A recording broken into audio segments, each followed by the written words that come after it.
इस युद्ध को अपने जीवन का अंतिम युद्ध समझकर मैं अत्यंत उदास था माता। किंतु फिर यहाँ आते समय मेरे मन में एक विचार कौंधा और मुझे प्रतीत हुआ कि मैं एक योद्धा हूं और एक योद्धा को अपने जय की आस, वो भले ही कितनी क्षीण क्यों ना हो, कभी नहीं त्यागनी चाहिए।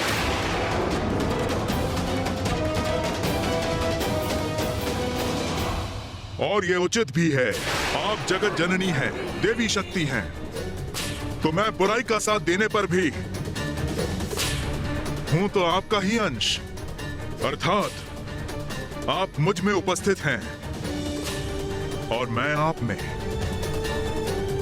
इसलिए हम दोनों भिन्न होते हुए भी एक ही हैं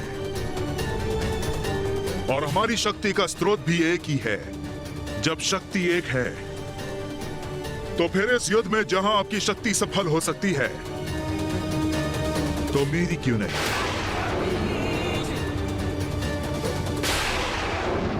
रक्तबीज, तुम्हारा जो कर्तव्य है तुम उसका पालन करो। यदि इस युद्ध में शेष रहा तो अपनी मां का प्रतिशोध अवश्य लूंगा शुंभ से। उसे मृत्यु दंड देकर आपकी इच्छा पूर्ण करूंगा मैं।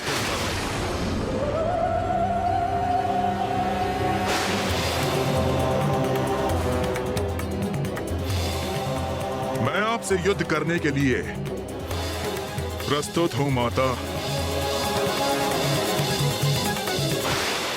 आज्ञा दीजिए देवी कौशिकी, वो आपसे युद्ध करने आया है, किंतु उसके पूर्व उसे मुझे पार कर आगे बढ़ना होगा।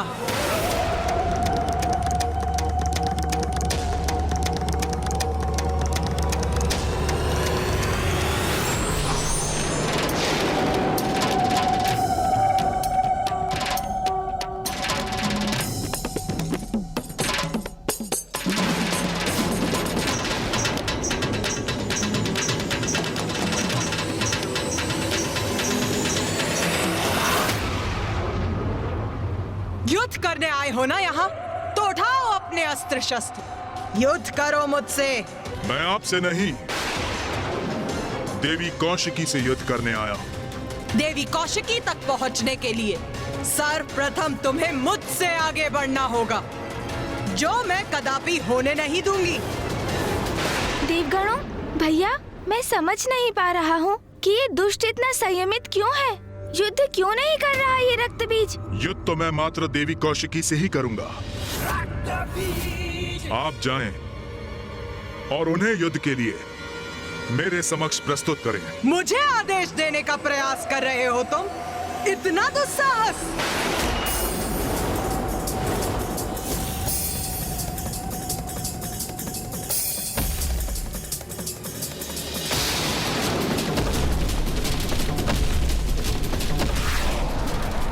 आइए देवी, युद्ध कीजिए मुझसे, यही तो मैं भी चाहता हूं।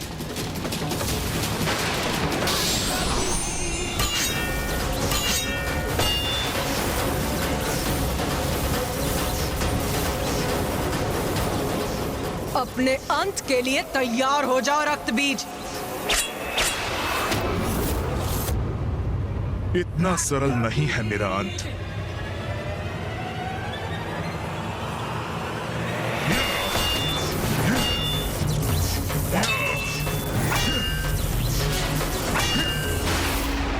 उस स्पर्धा में हमने जिस रक्तबीज को देखा था, ये उससे कितना भिन्न प्रतीत हो रहा है।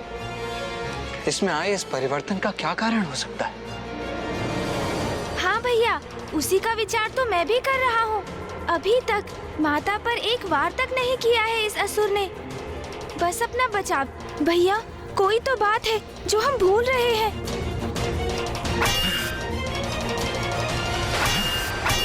प्रथम पूज्य गणेश जी, रक्तबीज को ये भली भांति ज्ञात है कि वो माता का सामना कदापि नहीं कर सकता, इसलिए वो केवल युद्ध करने का स्वांग कर रहा है, जिससे कि वो शुंभ को संतुष्ट कर सके। नहीं देवराजेंद्र,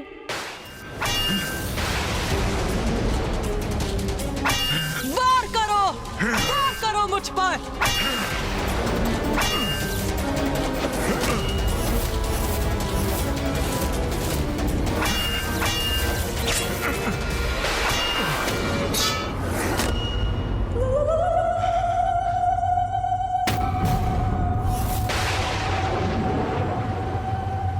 निशस्त्र योद्धा पर वार नहीं करती मैं।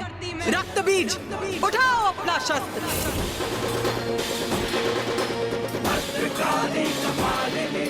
सुना नहीं?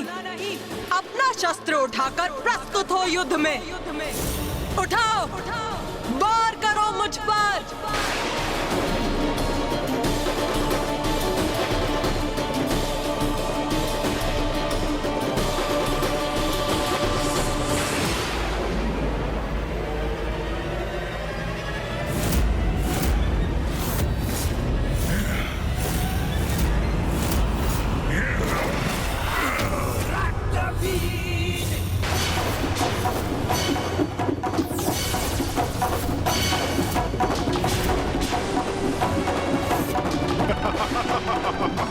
ये क्या किया इस दुष्ट ने?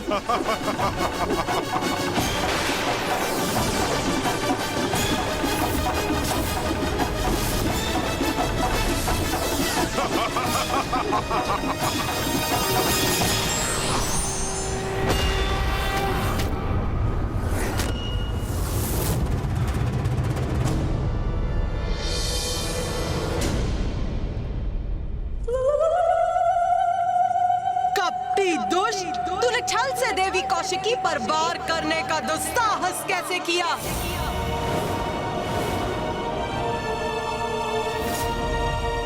अब तेरा अंत करूंगी मैं।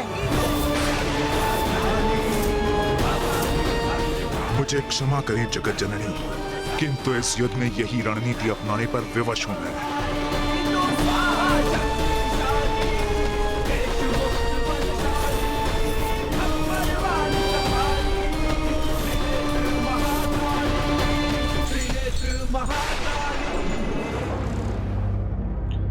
क्या हुआ भ्राता निशुंभ, इतने अधीर क्यों हो?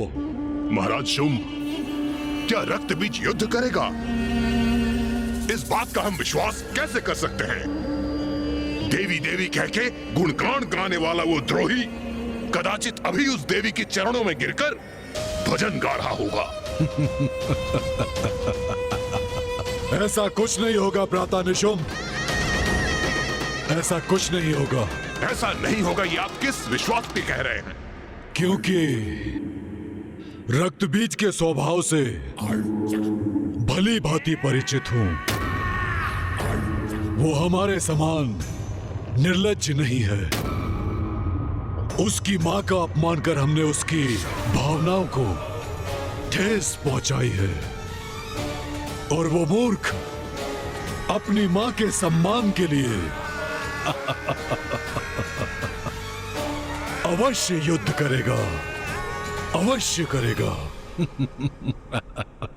कहीं वो धूम्रलोचन, रूरू, महेश पौंड्रक और चंडमुंड के समान उसकी मृत्यु हो गई तो? कैसे होगी उसकी मृत्यु, जिसके रक्त के प्रत्येक बूंद से एक और रक्त बीज उत्पन्न होगा। उसका रक्त बहा तो सहस्त्रों रक्त बीज उत्पन्न हो जाएंगे उसके साथ युद्ध करने के लिए। इसलिए उसका अंत असंभव है। रक्त बीज पर प्रहार ही उसे और शक्ति प्रदान करेगा, उसे असुरों के शत्रुओं का अंत करने में सक्षम बनाएगा। समझे भ्राता निशुंभ? कुछ ही समय में रक्त बीज लौटकर अपने विजय की गाथा सुनाएगा।